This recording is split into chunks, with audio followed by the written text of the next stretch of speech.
गुरुभ्यो वैष्णवेभ्यो नमो नमः। जय श्री कृष्ण चैतन्य प्रभु नित्यानंद श्री अद्वैत गदाधर श्रीवासादि गौर भक्तवृंद। वैष्णवेभ्यो नमो नमः। हरे कृष्ण कृष्ण कृष्ण हरे हरे, हरे राम राम राम हरे हरे।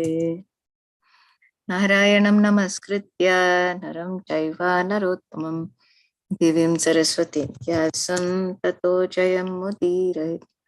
नष्टप्रायेषु अभद्रेषु नित्यं भागवत सेवया Bhagwati उत्तमश्लोके भक्तिर्भवति नैष्ठिकी।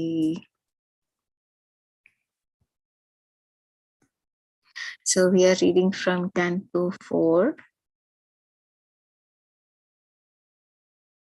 Chapter 21, Instructions by Maharaj Prithu. And we are reading from text 37 onwards.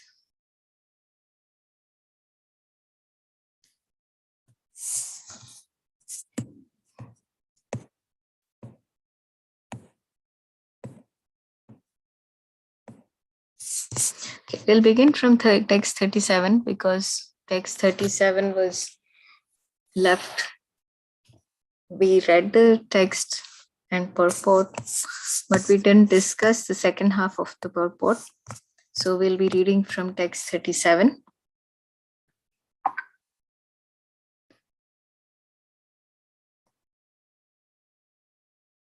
Okay, so this is text 37. Ma jatu teja prabhavan maharithibhis titikshaya tapasya vidyaya cha dedepaya mane ajita devatmanam kule swayam rajakulat Tvijanam. Translation and purport by His Divine Grace A.C. Bhaktivedanta Swami Srila Prabhupada Ki Jai. Translation: The Brahmanas and Vaishnavas are personally glorified by their characteristic powers of tolerance, penance, knowledge, and education. By dint of all these spiritual assets, Vaishnavas are more powerful than royalty. It is therefore advised that the princely order not exhibit its material prowess before these two communities and should avoid offending them. Purport by His Divine Grace A.C. Bhaktivedanta Swami Srila Prabhupada Ki Jai. Prithu Maharaj has explained in the previous verse the importance of devotional service for both the rulers and the citizens of the state. Now he explains how one can be steadily fixed in devotional service. Sri Chaitanya Mahaprabhu, while instructing Srila Rupa Goswami, has compared the devotional service of the Lord with a creeper. A creeper has a feeble stem and requires the support of a tree to grow. And while growing, it requires sufficient protection so that it may not be lost. While describing the system of protection for the creeper of devotional service, Sri Chaitanya Mahaprabhu has specially stressed protection from offenses unto the lotus feet of Vaishnavas. Such offenses are called Vaishnava Aparad. Aparad means offense. If one commits Vaishnava Aparads, all of his progress in devotional service will be checked. Even though one is very much advanced in devotional service, if he commits offenses at the feet of a Vaishnava, his advancement is all spoiled. In the Shastras, it is found that a very great yogi, Durvasa Muni, committed a Vaishnava aparad and for 1 full year had to travel all over the universe, even to Vaikuntha Loka, to defend himself from the offense. At last, even when he approached the Supreme Personality of Godhead in Vaikuntha, he was refused protection. Therefore, one should be very careful about committing offenses at the feet of a Vaishnava. The most grievous type of Vaishnava aparad is called Guru aparad, which refers to offenses at the lotus feet of the spiritual master. In the chanting of the holy name of the Supreme Personality of Godhead, this Guru aparad is considered the most grievous offense. Guru Ravagya Shruti Shastra Nindam, Padma Purana. Among the 10 offenses committed against the chanting of the holy name, the first offenses are disobedience of the spiritual master and blasphemy of Vedic literatures. The simple definition of Vaishnava is given by Sri Chaitanya Mahaprabhu. A person who immediately reminds one of the Supreme Personality of Godhead, Krishna, is a Vaishnava. In this verse, both Vaishnavas and Brahmanas are mentioned. A Vaishnava is a learned Brahmana and is therefore designated as Brahman Vaishnava. Brahman Pandit or as a Vaishnava or Brahmana. In other words, a Vaishnava is supposed to be a Brahmana already, but a Brahmana may not be a pure Vaishnava. When a person understands his pure identity, Brahma Janati, he immediately becomes a Brahmana. In the Brahmana stage, one's understanding of the absolute truth is mainly based on the impersonal view. When a Brahmana, however, rises to the platform of personal understanding of the Supreme Godhead, he becomes a Vaishnava. A Vaishnava is transcendental even to a Brahmana. In the material conception, the position of a Brahmana is the highest in human society. But a Vaishnava is transcendental even to a Brahmana. Both the Brahmana and Vaishnava are spiritually advanced. A Brahmana's qualifications are mentioned in Bhagavad Gita as truthfulness, mental equanimity, control of the senses, the power of tolerance, simplicity, knowledge of the absolute truth, firm faith in the scriptures, and practical application of the Brahmanical qualities in life. In addition to all these qualifications, when one fully engages in the transcendental loving service of the Lord, he becomes a Vaishnava. Prithu Maharaj wants his citizens who were actually engaged in the devotional service of the Lord to take care against offenses to the Brahmanas and Vaishnavas. Offenses at the lotus feet are so destructive that even the descendants of Yadu who were born in the family of Lord Krishna were destroyed due to the offenses at their feet. The Supreme Personality of Godhead cannot tolerate any offense at the lotus feet of Brahmanas and Vaishnavas, sometimes due to their powerful positions.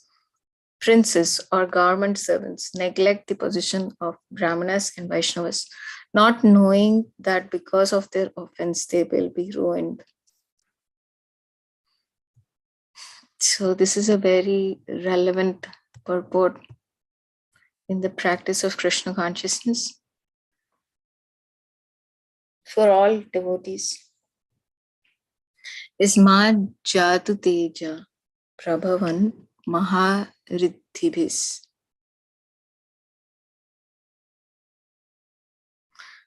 So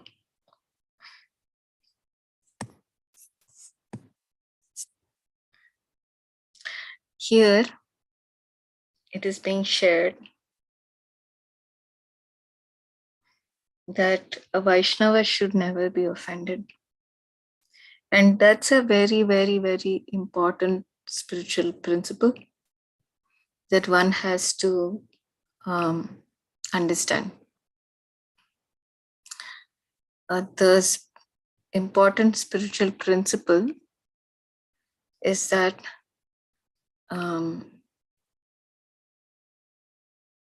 one should never commit offenses at the lotus feet of the Vaishnavas. Why? And this is being explained in this purport, that the Brahmanas and Vaishnavas are glorified for their tolerance, penance, knowledge, and education.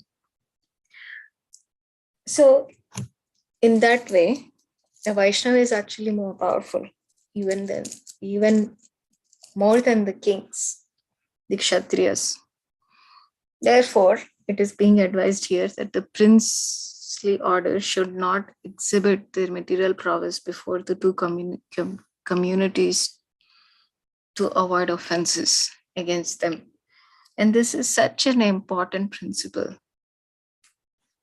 In the material world, usually whoever is strong and powerful and has wealth should um,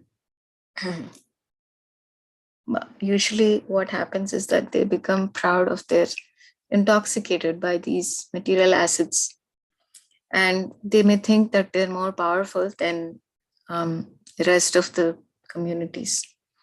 So here it is being said that, like, no, um, this is not, or this is not how it should be.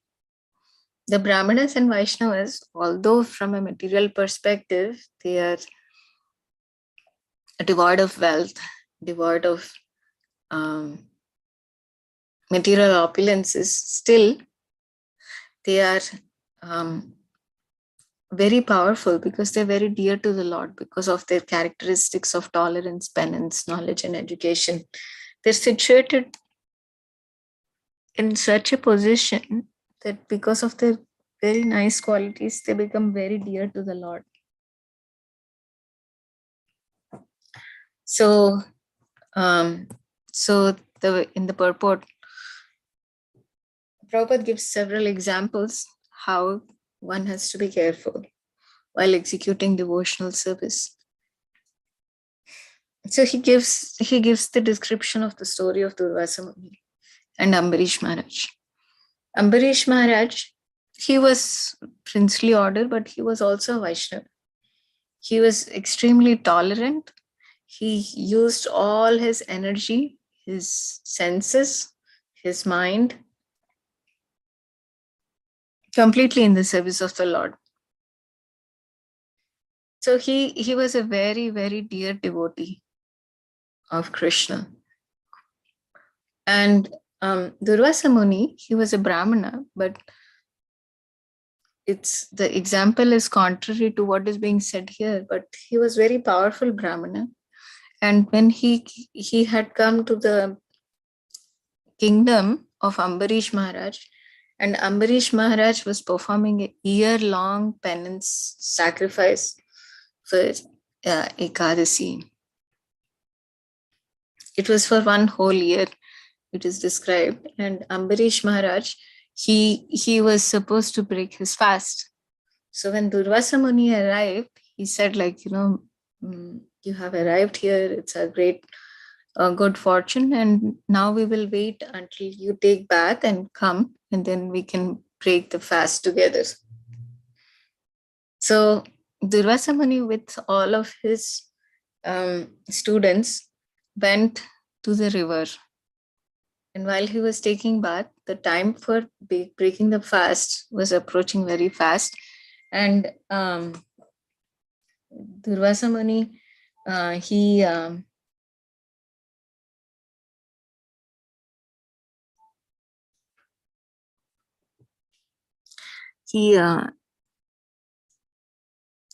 he knew that something had happened. In the meantime, actually, what was happening is that Ambarish Maharaj consulted his Brahmanas because the time for fast breaking was approaching very fast, and Durvasa Muni was not returning from the river.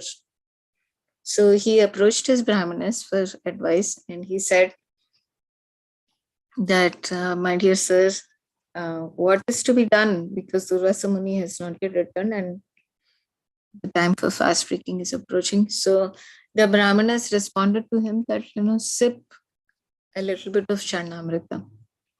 So by taking Charnamrita, it is said that it is either like it is considered breaking the fast and simultaneously not breaking the fast at the same time. So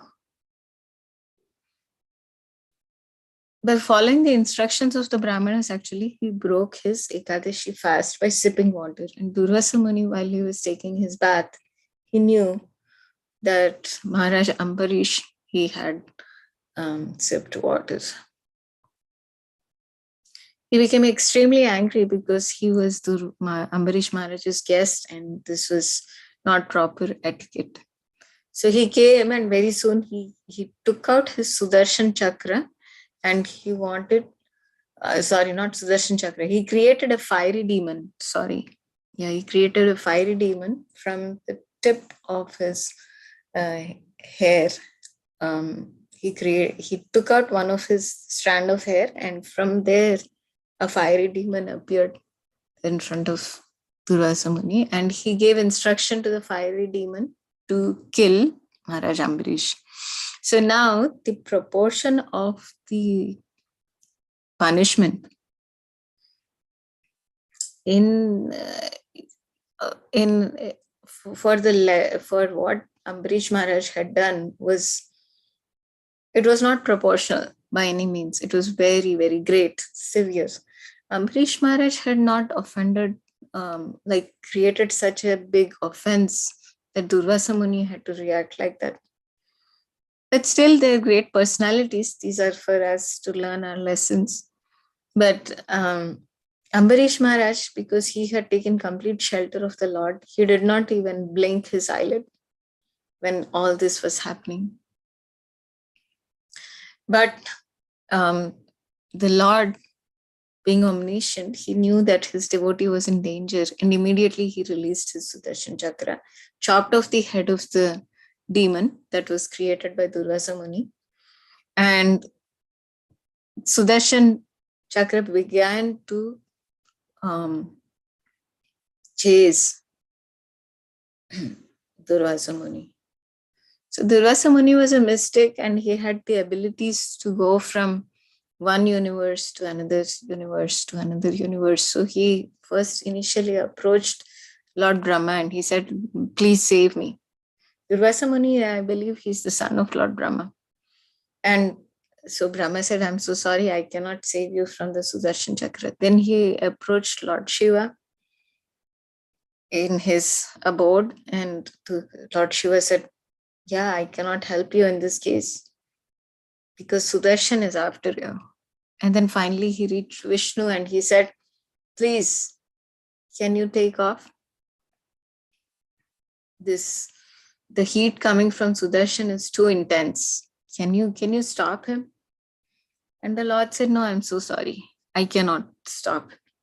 The only person who can stop Sudarshan is you go back to Ambarish Maharaj and beg forgiveness from him. And that's the only way that can stop the intensity of Sudarshan. Only Ambarish Maharaj can do it for you. So please beg forgiveness from him. So the offense committed at the lotus feet of a devotee is so intense that even the Lord does not forgive us for that offense. So it's very important that we go and seek forgiveness from the devotee whom we have offended. That is proper Vaishnav conduct. And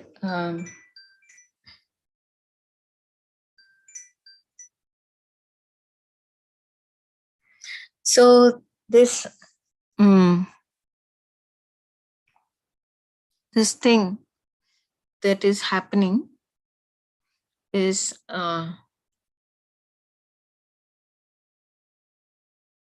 very, very significant. This is a lesson that all of us devotees can take with us. That we should never offend a Vaishnava. Even Krishna does not forgive such a person who has offended a Vaishnava. And the second part of it is that Ambarish Maharaj, he was completely silent, completely calm. He had completely taken shelter of the lotus feet of the Lord. So he was not perplexed even for a moment. And now Durvasa Muni came running to Ambarish Maharaj, and Ambarish Maharaj, he begged forgiveness from Ambarish Maharaj, and Ambarish Maharaj said, no, you don't even have to ask for forgiveness. And then when he begged forgiveness from Ambarish Maharaj, Sudarshan stopped. He went back. In fact, Ambarish Maharaj was so kind and gentle. He said, whatever pious credits I have performed throughout my life, let all of them be transferred to Durvasa Muni so that he can be protected. So that is the magnanimity of a devotee. A devotee is fearless because Krishna gives him all protection. A devotee has taken shelter of Krishna and Krishna gives him all protection. So he is completely fearless and he is extremely magnanimous and forgiving. Those are the signs and qualities of a devotee. He is forgiving because he understands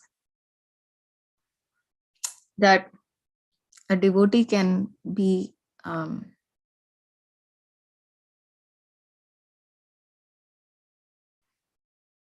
can sometimes act out of his character,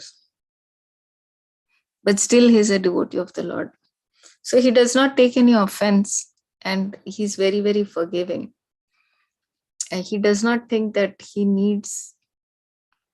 So forgiveness is actually a very, very unique quality. There is so much we can learn from trying to forgive. In fact, release ourselves from the bonds of anger that we hold on to. And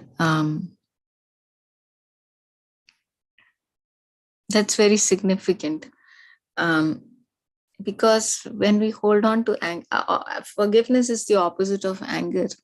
And when we hold on to anger, it actually hurts us more than the other person. It's a very it's anger is such a power. It has to be used with a lot of discretion for the benefit of others. It is not something that should be used whimsically to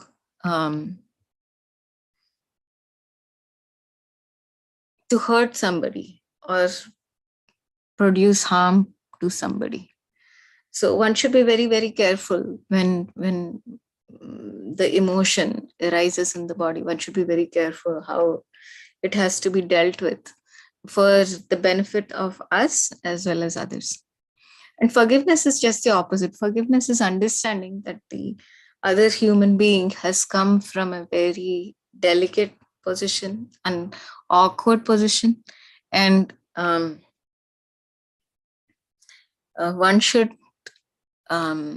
understand the maybe may not be able to understand or comprehend the same full picture of the situation, but still giving the person benefit of doubt that he acted out of character for maybe for some good reason which I may not be aware of.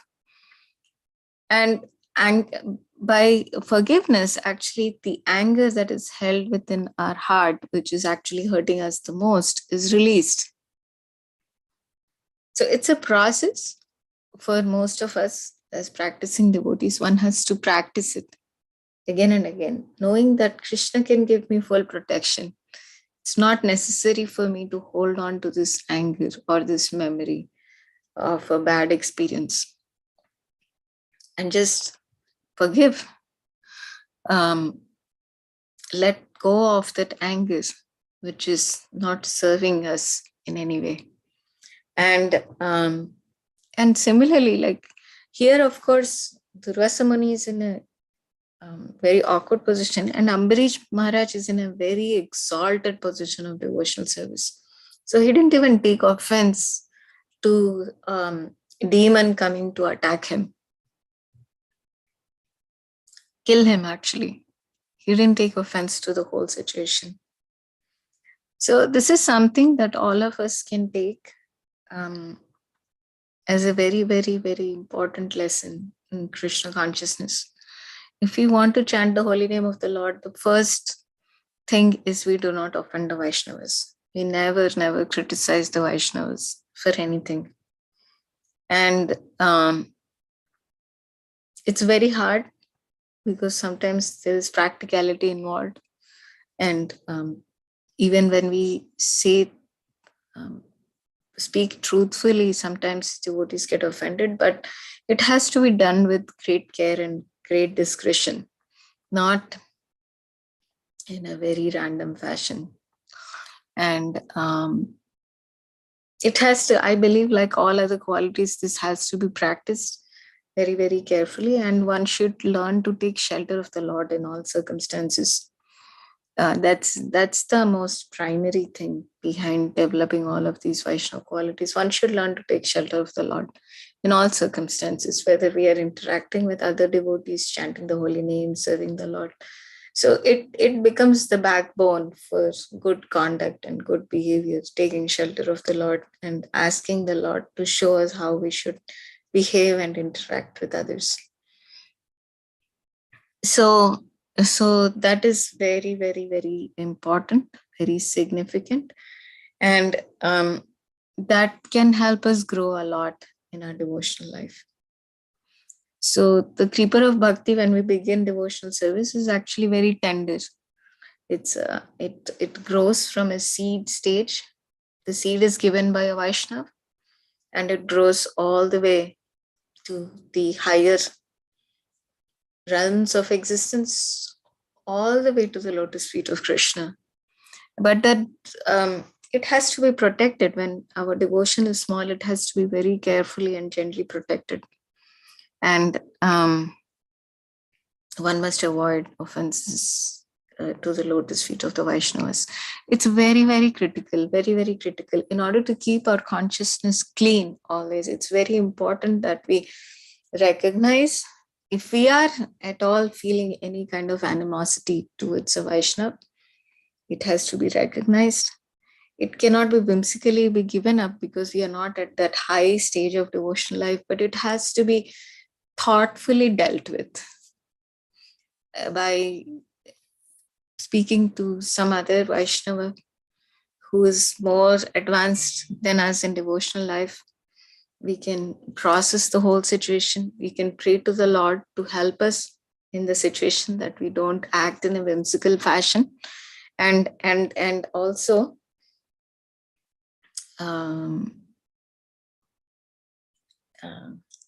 yeah, and also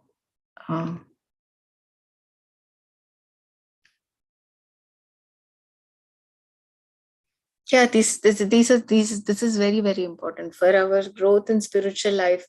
Learning tolerance and forgiveness in all circumstances of life, and at the same time, like, because we are not pure devotees, setting healthy boundaries for our own protection and for the protection of others. So all these things can be practiced under the guidance of an advanced Vaishnava. And that Vaishnava whom we are taking shelter of should be very, very carefully selected. We have to be able to understand their perspectives and be willing to take their guidance. That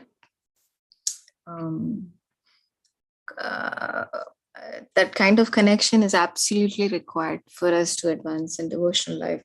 That kind of shelter is absolutely required for us to advance in devotional life, and it's so essential for our growth. So I'll leave it at this, and we can